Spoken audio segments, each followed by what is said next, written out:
This is the time when we should be awakening people and say, the time to be concerned about your union is now.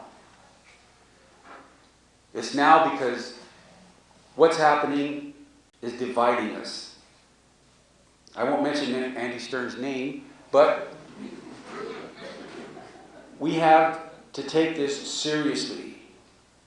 We have a person who is supposedly a leader under the guise of leading us, who's actually dividing us.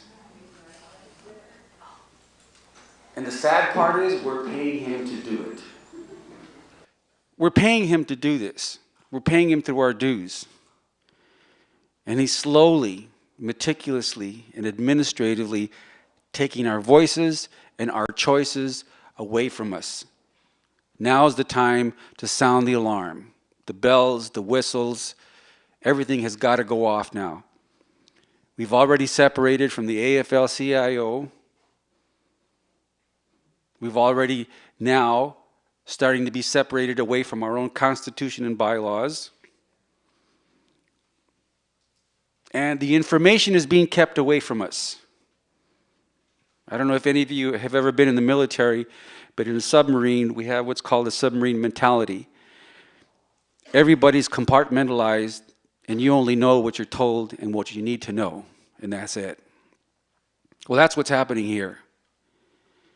The information that we should be getting, that we're supposed to be getting, that we paid for, and that we need, we're not getting.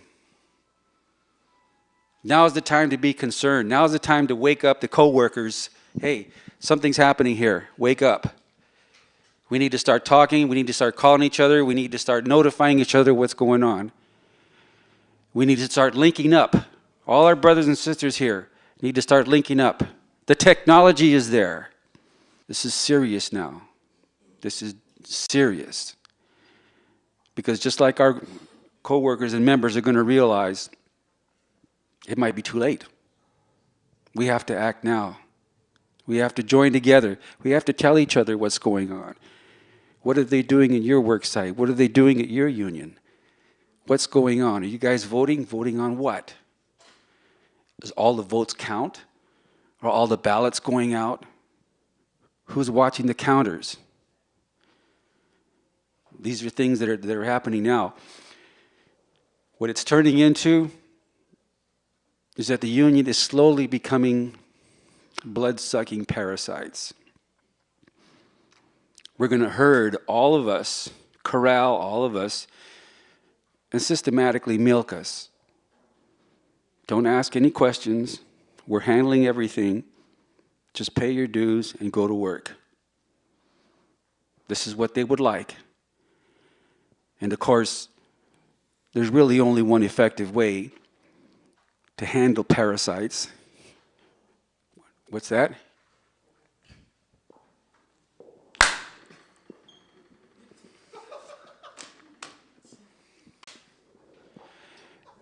You have that power.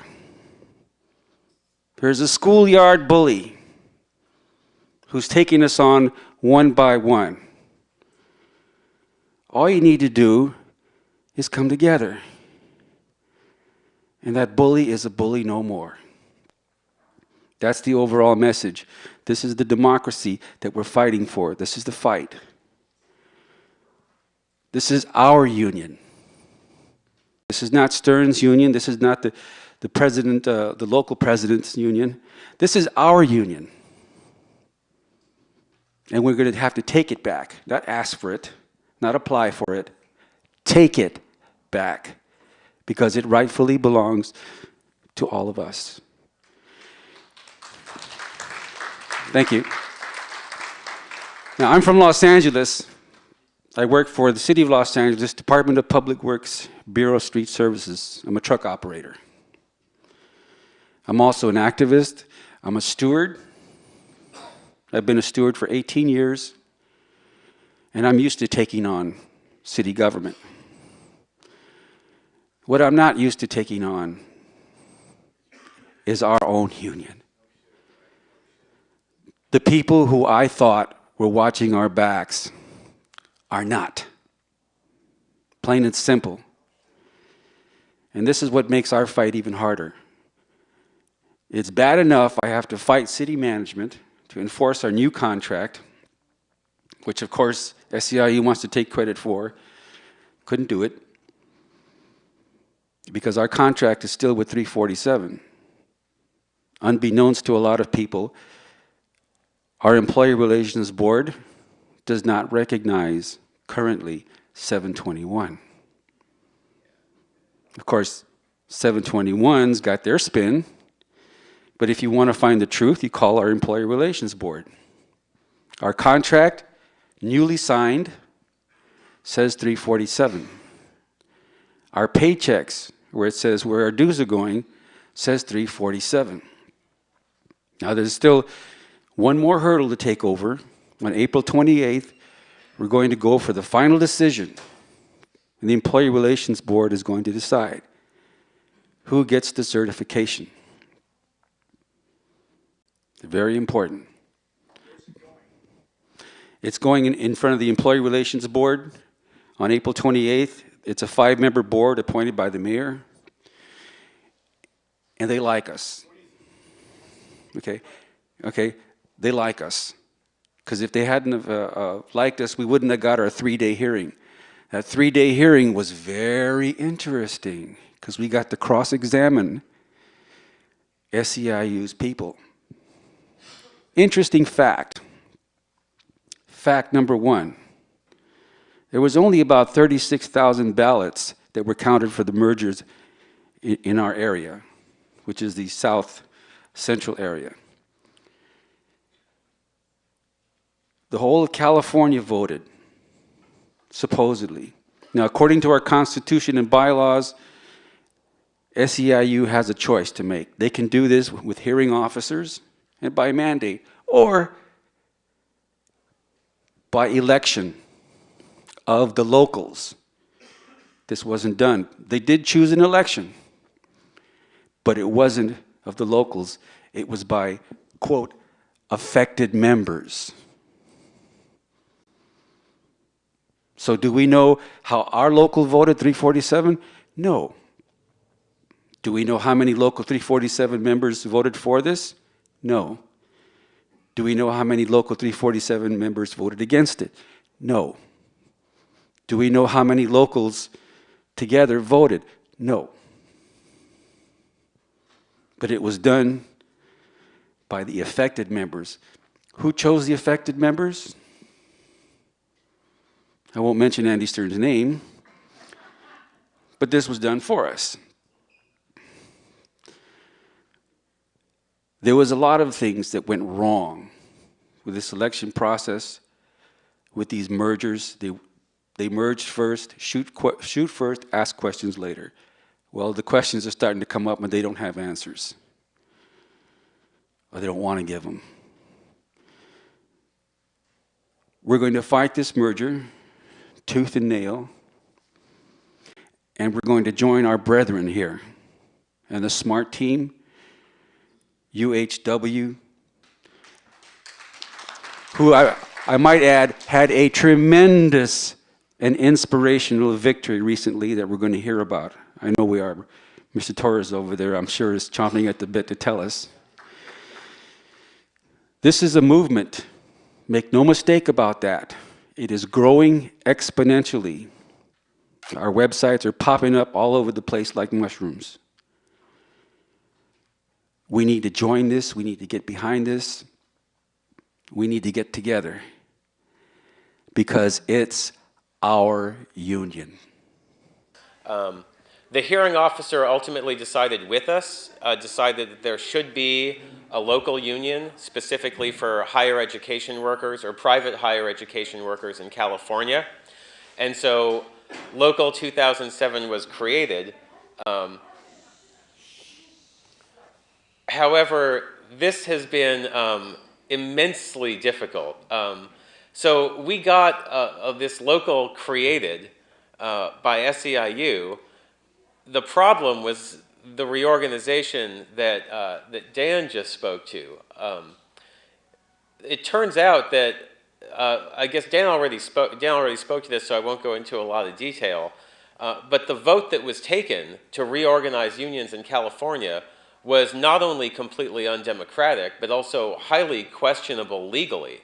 In other words, unions exist on kind of two grounds: as bargaining units that are recognized by their employers, and as local unions, their representatives. Well, the vote wasn't done along any of those lines. The vote was done by this nebulous entity called the affected membership in California, which sometimes didn't even include whole locals. It included parts of locals, but not other parts. And it was really an entirely jury-rigged election that ensured that large locals in California could control the vote. The turnout, I think, was actually about 36,000 members statewide out of about 600,000 affected members. I know that the total was less than 9% of the people affected by this actually voted, which is just a little bit short of a mandate on the part of the membership.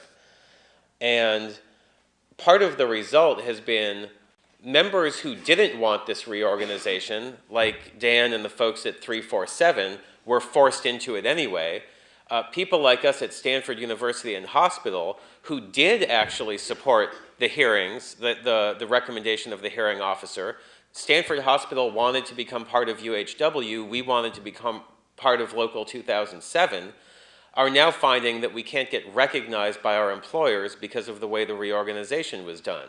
So here you have groups of people who did want the results and can't get recognized, and so now we're in this nebulous legal state where it looks like we're actually going to be forced to do brand new NLRB elections as if we were organizing new members.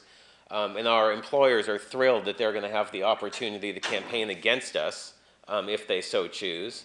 And groups like 347, who didn't want to be part of this, are forced into it. Really just kind of points out not only how undemocratic the whole process and the vote was, but the repercussions of that undemocratic process on thousands and thousands of members in California. By the way, the other problems with that are that because of our provisional status, we can't elect officers and we can't elect delegates to the convention. So as much as we support everything that's being discussed here, we'll be lucky if we get one delegate sent to the convention, and that delegate probably won't be able to vote. And a couple more things I wanted to address. One is one of the biggest threat that we face at universities, and it's not unique to us, it's at a lot of other places too, is subcontracting. We are now having conflicts with SEIU over their agreements with subcontracted workers at our own work sites. So this is important not just because it's a conflict that we're having more and more, but because this, based on the town hall meeting last month in Los Angeles, appears to be the future of SEIU. We have food service workers at both Stanford and Santa Clara universities who are subcontracted to Bon Appetit. It's part of Compass, a huge national multi-service company. It's like Aramark, Sodexo.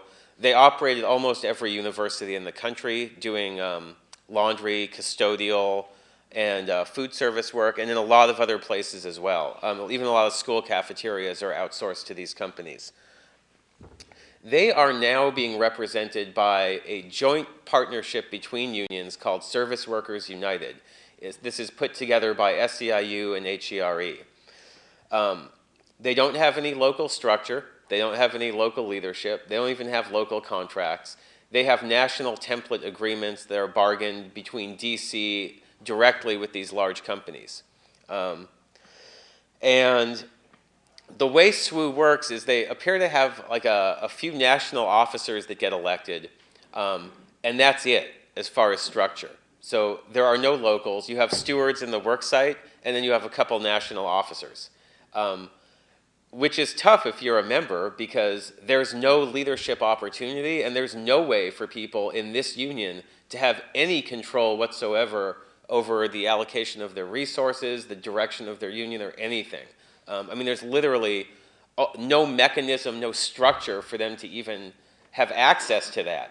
As much as many of us have a challenge trying to get into those positions and stay there and try to have some say over the direction of our union, at least there's a structure and a mechanism for us to do it. These folks have none. The actual field representation is outsourced by SWU to the local union that's nearest to these workers. Excuse me. So even though they're members of SWU, it's actually our job as the nearest SEIU local to represent them in the field. Otherwise, all of their issues are handled through a national call center. Our own experience with this call center was, as staff and the elected presidents of the nearest local, we couldn't get calls returned by the call center for 3 months. Over some these were over benefit changes. People's benefit costs were going up about $100 a pay period. These are low-wage workers. We needed some answers. We got no calls returned. We got no information. We had nothing to tell these folks. And it's gotten a little bit better. But as some of you might imagine, what these workers need is to have somebody to help them take on the boss. Because they've got real problems. They need somebody to show them how to organize, train their stewards, help them fight that stuff out on the floor, like any good union does. And there ain't no way a call center is ever going to help these people actually fight their problems and solve them. That's all going to fall to us, and we're trying to do that just because we believe in it, but we're not getting any support from SWU in doing it, and it's not really part of their model. The other problem is their contracts. I don't know how to put this delicately, so they suck. They are, I don't want to call it a company union, but it's the closest thing I've seen in my experience working in the labor movement. These are template contracts. You can see the template. It's a completely bargain contract with like fill in the blanks for wages, number of sick days, and a few other things. It has very broad management's rights. Very broad management's rights, no past practice grievances. It gives away a whole lot of things to the company. There's a pre-scheduled kind of way that the company can determine who gets to organize in what facilities and when they get to do it. And then they're handed a contract that's like 95% bargained in advance. So even over their contract, they have very little say over what's going on. This is obviously a problem for us because we represent directly hired people who make much better wages and benefits, and we don't want to be threatened by a contractor that's also represented by SEIU. You know, it seems unacceptable to have SEIU represented members undermining the standards that our current membership has already been able to achieve. And you know, in some sense, this almost seems like the companies are outsourcing some of their HR work to the union, and the union's kind of taken on the work of doing the boss's job for some of these companies. As one example of kind of the extremes to which this can go, I believe it was at UNC, University of North Carolina, students and workers were very active trying to organize a union for those outsourced food service workers. They were represented by Sodexo.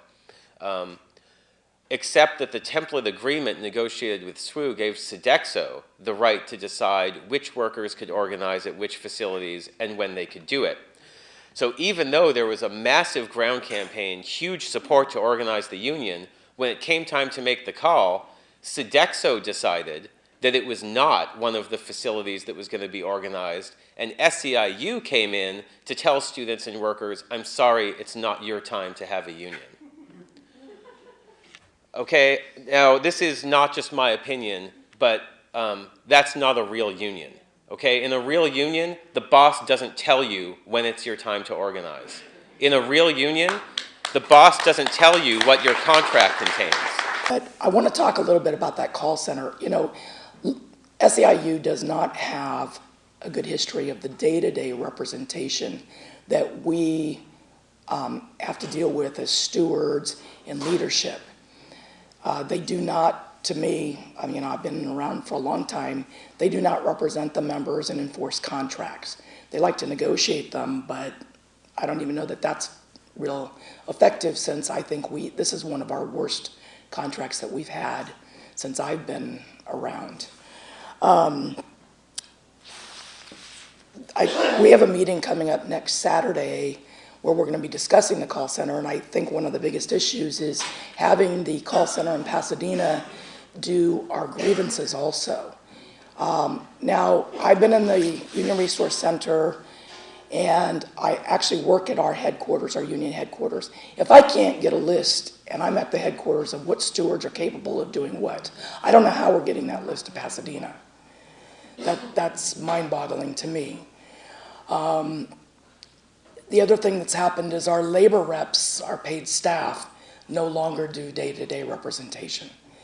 It's all being funneled through what we call our member resource center, and that is actually, there's going to be a discussion next week as to turning all that over to the member resource center down in Pasadena, and I guess we'll be doing adverse actions, and most of the grievances are going to be handled out of Pasadena. I actually happen to work for Corrections, which is the biggest agency for the state of California, and it is the most controversial. We have the most unique issues. We have internal affairs process.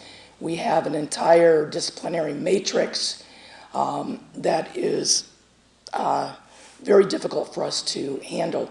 The contracting out issue, you know, we've had our chief of staff, who happens to come from SEIU, who has told us at our board meetings that we're going to organize the people that are taking away our jobs and having them become SEIU also, which it's very disturbing to us, because how hard is our local going to fight to keep state employees as state employees if they're going to represent them anyway? We don't see that it's going to be very effective and that they're going to actually fight for us to keep our state jobs and remain state employees. And as most people know, most state of California, we have the best retirement system. We don't want to lose that. We don't want to become private sector. I happen to be running against Jim Hard for the vice president position for representation and organizing. And he's made comments recently that it doesn't matter who wins because none of us are going to take office. That's also mind-boggling to me because we are getting ready to go to this convention, and it appears that there's going to be a merger also that we weren't affected by before, that we may be affected by once we leave Puerto Rico. Because we're actually supposed to be taking office July 1st, whoever wins, and I think our team has a pretty good chance because our members are really pissed off. I will tell you that our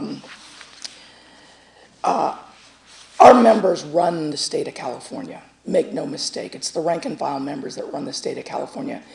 And SEIU, our current leadership, has said that our members are too stupid to make decisions that affect them, that we have to make those decisions for them. They have openly said that. The dues increase was where a lot of this came out. Our members overwhelmingly said no on the dues increase. It was voted in anyway by a group of delegates. And what came out was our members were too stupid to make the decision that would affect them. Our members are not stupid. The problem is we don't teach them. We don't get them engaged because we try to make all the decisions without letting them know what's going on. I think the day-to-day representation, our labor reps no longer do representation. Well, I'm sorry, but I think members organize members. Okay, this should not be where labor reps are doing the organizing, because I'll tell you, I'm a member, and you got a paid talking head coming to me telling me why I should get engaged in the union. I'm not real likely to pay attention, but a coworker telling me that I should be engaged and be involved, I'm going to start paying attention because I work with them day by day. The members have a vested interest to make our union strong. The labor, our staff who are not part of our union don't have a vested interest. You know, and I'm really fed up, and I know our membership is, with paying salaries of about $70,000 a year to people that all they do is pass out petitions, gather signatures, get our home phones and email addresses so they can pass us the propaganda that we really, all we care about is enforcing a contract. We care about negotiating a good contract. We care about our working conditions. We care about all those things that made unions strong to begin with. If we don't enforce a contract, what's the point in even negotiating a contract? That makes no sense to a lot of the membership. You got to give them a what's in it for me, a buy-in, give them a reason to become engaged. A lot of the leaders that have been around Local 1000 for a long time have become so frustrated that they've kind of walked away. And I think I'm probably one of the only ones that have been around for any length of time, because of the fact that, I'm strong, my kids are grown now, so I can become more active. I just want to go back to, because I'm going to keep this short because I know they're running behind, members organize members. The staff should be doing the professional representation side of it, along with mentoring stewards to become effective. Jim Hart has had a habit of saying only 5% of the members get in trouble, and they probably deserved it. Well, since I've been doing the representation for these 25 years, I can tell you that is absolutely not true. He says we only win 1% of the grievances. We only win 1% of the grievances because we don't write effective grievances, because we're not teaching our members to do that. You cannot expect a steward out of basic steward training to write a grievance when they have no clue. How we lose them, we cite the wrong articles in the contract. We don't cite remedies that we can actually win because we've not taught the stewards to be able to do that. We don't have labor staff, our staff, that can actually mentor stewards on how to write effective grievances. I can tell you when we brought this issue up in my own DLC, which is a district labor council, we were trying to figure out about where we win. And I said 50% of our grievances, 50% of our adverse actions, which is 49% more than the rest of our local seems to be doing. And I asked why, and of course my membership said, no, Joyce, actually you're wrong. It's about 75%, because those of our members that are guilty, that we settle cases, that's also a win. So we have the other 25% that our members are guilty. And the reason is because we do training, we mentor stewards, but I have a vested interest, because what happens to one happens to all of us. I have not seen a whole lot of grievances that we can't organize around. Those are the issues that'll get our members organized, because it affects them every single day. Sick leave, being able to use their sick leave, being able to use their vacations, being able to post and bid. There's a whole gambit of different things in our contract, and at some point, our members are going to walk away. So I just want to say that, I'm glad, since Pennsylvania, I was at the convention in Pennsylvania, I saw this coming, and I've been concerned, and I'm just very proud to be a part of this and to see us change this union and make it a union for the members. For us down in Legacy 660, we're paying 1.5% of our monthly base salary. So for some of us, that's a lot of money for a purple t-shirt, and it seems like that's all we get from the international. Down in LA, purple to us means Lakers, not SEIU. There's a couple of things I wanted to talk about. The good information that Steve was alluding to is we just had our delegate elections for the convention in Puerto Rico, and it was a big mess the way that was determined. We, as former 660, we had, I think it was 53 delegates at the 2004 convention. But what happened here for this convention, initially we were told we would have 89 delegates because of our new size. We're 85,000 members strong now in the LA area and the outlying areas. We've been merged from 7 different locals into one. We're not sure how many really we are now, because like Dan alluded to earlier, 347 is still not really part of 721. There's some contract language that Santa Barbara and San Luis Obispo County have in their original constitution that apparently John Sweeney approved way back a long time ago. So we're not sure they're part of 721 yet. So what we're really looking at, but what they won't admit, is that what is closer to the truth for us is that we're something to one. Just, I wanted to comment quickly on the whole merger thing. That was a big sham. Logic will tell you if what they were looking for was cooperation among the locals, and that was one of the reasons why they were insisting that we all be merged, then all you had to do was contact 7 general managers and 7 presidents, Andy Stern, and he could try to force the cooperation among the locals. In our instance, that's what we're talking about. So in one fell swoop with this merger, instead of having to talk to 14 different people, he talks to one person, and that's his appointed person in El Grajeda.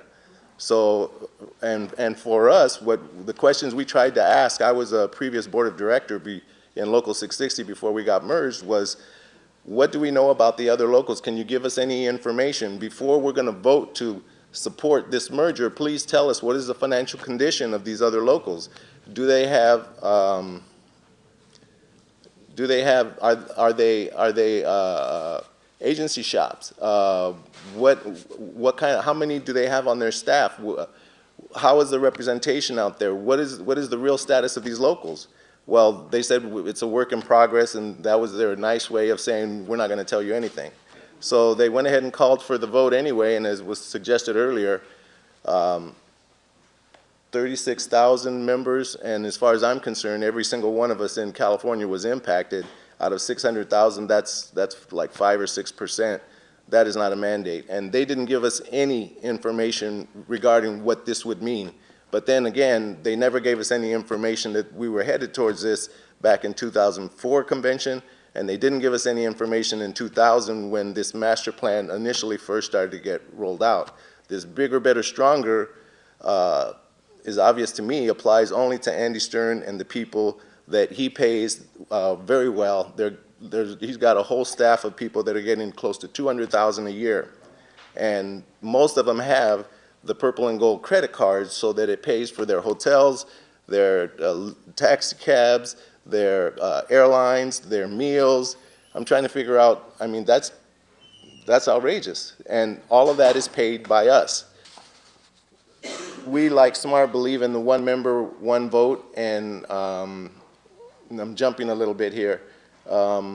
At the International Convention, I'm not sure that everyone's aware. There's new things I learn every day, but I hope that's like a shark. You know, we have to keep swimming, and that'll keep us alive.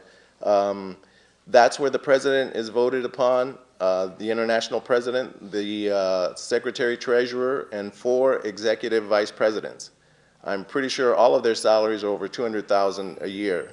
That's voted upon by all the delegates.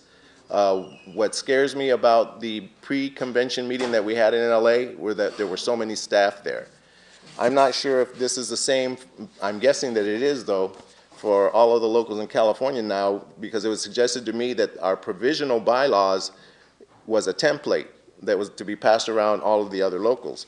What it says under membership in Article 3 is that membership in SEIU Local 721 is open to public sector, publicly funded workers, and to SEIU Local 721 staff. Now, I'm concerned that what may end up happening, if that's what's happening here in California, then there's going to be a lot of staff that are going to be voting delegates in Puerto Rico. I hope we're all ready for that. What I'm concerned about is that it appears as though, according to the international bylaws, there are, I think, 20 other vice presidents and 41 international executive board members, and I can't tell from the international bylaws if those people are elected or if they're appointed by Andy and then they have their own internal elections. I don't understand. We need to clarify that, because all of those people, the international executive board members, they make on an average from $10,000 to $15,000 a year. The vice presidents make from $25,000 to almost $40,000 a year, in addition to their current salaries from their locals. Okay? So for me, it's always follow the money, because that's going to tell you the motivation behind people and what they do.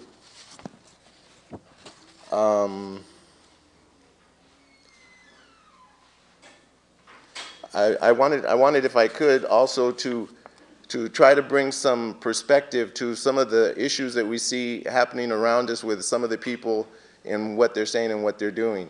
A guy that came during the mergers to make a presentation to us, and it caught us by surprise as a board of directors. We didn't know we were going to have a guest speaker, and we had this rather flamboyant individual come in and made a real nice presentation, and he almost sounded like a radio DJ, and he was talking about take a ride with me and have the vision, and you know, with the top down and the hair on a sunny day, and you switch the radio station. It was a real nice presentation. I didn't catch his name when he introduced him, but it sounded good. But he was asking us to be open, to have the vision for what could happen in this, with this new direction that the local was going to be headed in, and that was about this merger. I found out afterwards his name was Tyrone Freeman.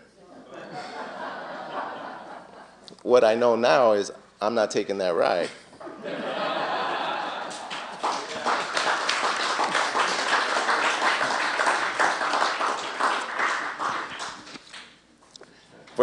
Just to remind everyone, this is the guy that at every opportunity, because of what he gets in salary, which is almost $200,000 himself, and who knows what other board of directors he's on and what kind of stipend he's getting from other boards, at every opportunity, like when Maria Elena Durazo was trying to come out on her own private time on a weekend to support Barack Obama before SEIU was supporting him, then he got all in the newspaper saying, you know, she overstepped her bounds. What business is it of his? When Sal Roselli submitted his letter of resignation from the International Executive Board, he had to be quoted again. What is not so well known is that his organization had to reimburse people back in 2005, members, almost $8 million of dues that were falsely collected from those same members.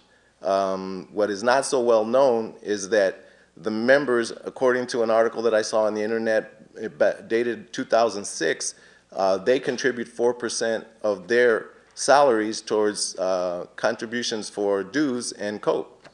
So these are, in his membership, these are some of the lowest paid employees in the state. So I think there's a lot of people taking a ride, but not me.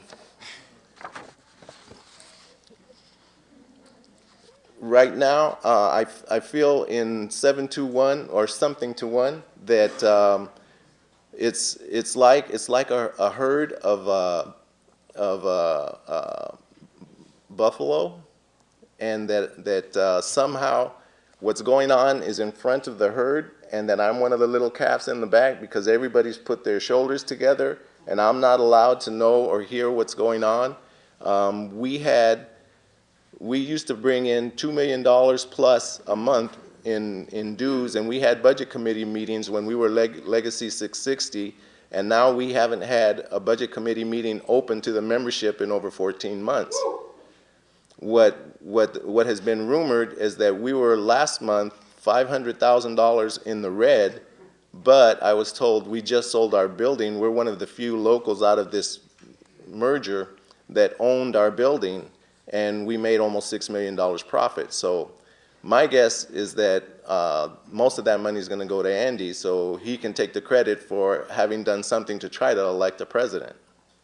So I still say it comes back to the money, and as some of the more eloquent speakers before me have stated, it's about us. It's a groundswell. What they want to do is have people to not think. Just give us your money, and we'll do the thinking for you, and they take all the credit.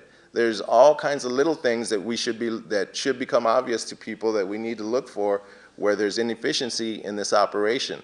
And the most glaring is that they're not working for us. We're the employers still. And too many of us have forgotten that. And I just hope we can continue to look forward and network and work to putting this union back to the way it should be. Without a union, we would be slaves to the employers, and I don't think any of us here want that. So thank you. I'm one of 100 elected vice presidents to the UHW board in California. How UHW came to be was we merged Local 399 in Southern California and 250 up north in 2005 or 6, and the membership voted to merge these locals into a giant United Healthcare Workers West. We are the second largest local in SEIU, second only to 1199 in New York. So we have a lot of responsibility we represent a lot of employers from Kaiser, CHW, Tenet, nursing home, long-term care, hospitals, and home care facilities. So we're kind of spread out throughout the state.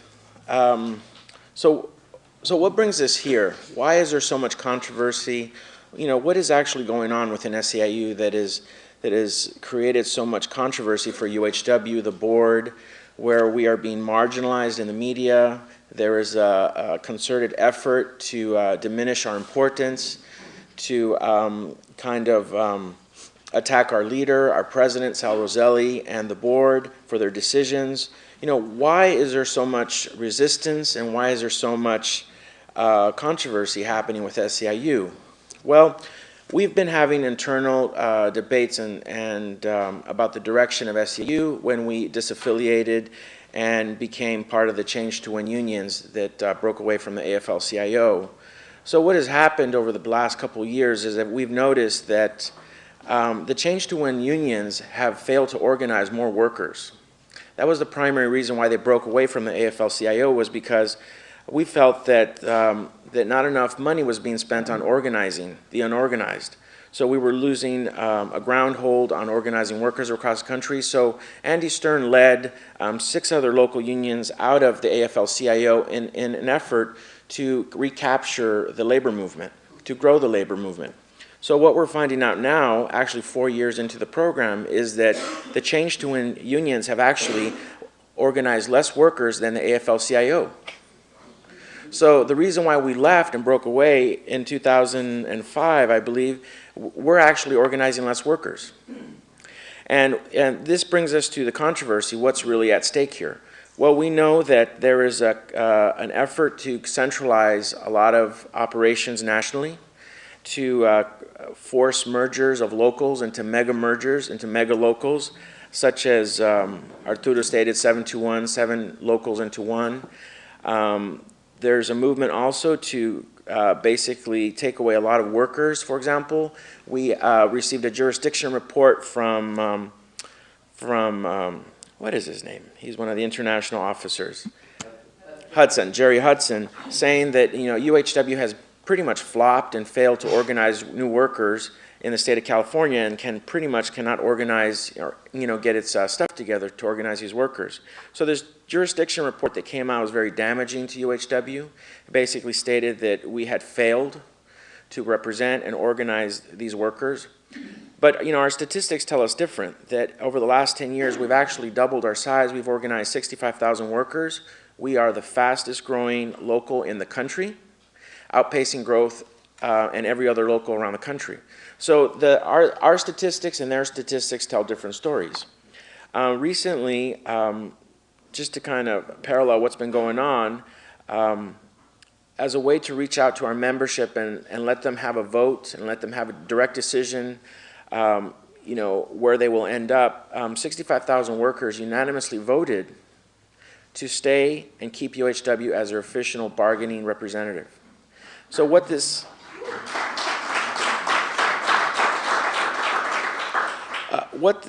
essentially does is that the workers understand what's at stake here. They are being forced, possibly forced, to be merged into another 434 local in Southern California against their will, against their wishes. And we felt that in order to make sure that members have preserve their identity and they actually have a choice in this, we actually conducted an election throughout the state. So this sends a clear message to the international that the workers in California, they choose to stay with UHW, they want to be represented by UHW, and they will not be forced or be merged with another local who actually doesn't even set standards or actually even gets free health care for its workers. So one of the responsibilities that UHW has is we actually lead the way.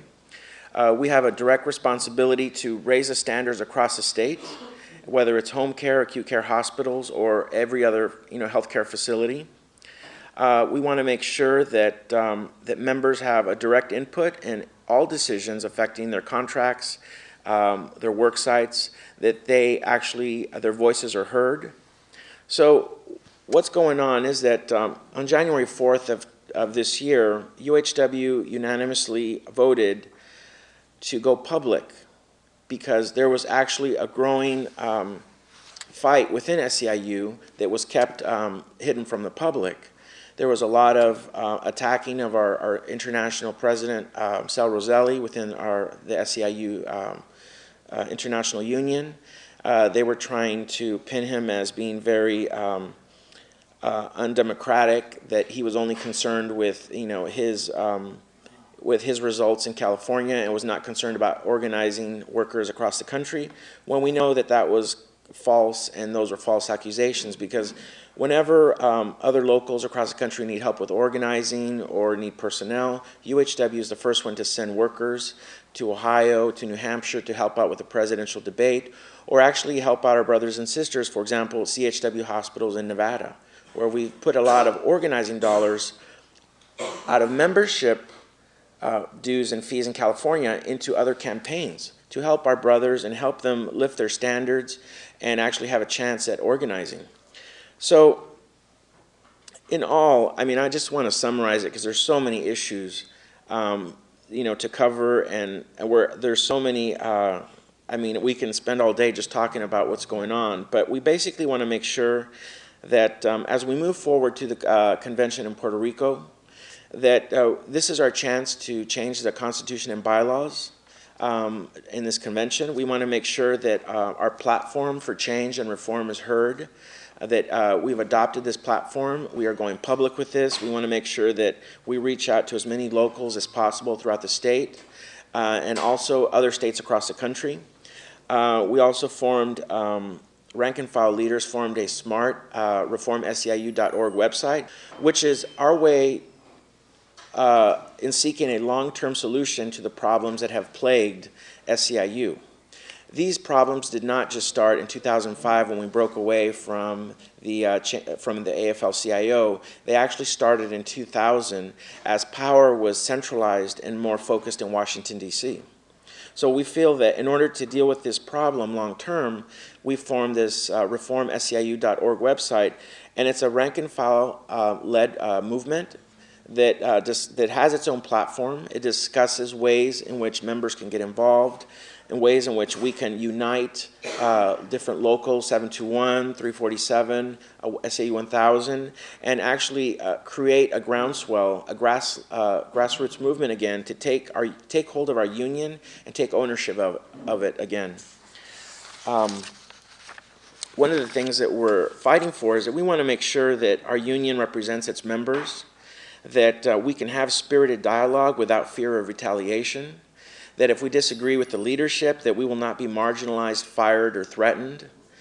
We've seen a lot of underhandedness happen over the past couple of months, where the state council president, who is Sal Roselli, was voted off unanimously. We hear that a lot of different locals who sat on that board were called, intimidated, and told that if they didn't vote their way, they would be fired or taken off the board. Now, it's kind of surreal to imagine that this behavior was actually coming from our international union, but that's what the reports that are coming in from different locals, that there is a concerted effort to make sure that there's a confidentiality amongst these people, that they all vote the same way, and that they will not discuss anything outside the group, whether they disagree with it or not. So that leads us to the resignation of Sal Roselli from the executive committee. That was Andy Stern's inner circle of appointed officers in the International Union. They function as his cabinet, and anyone who sits on that cabinet is basically sworn to secrecy.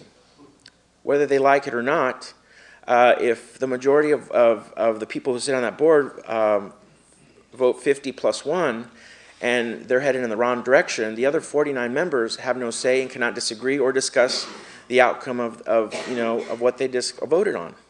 So that creates a very, very difficult process.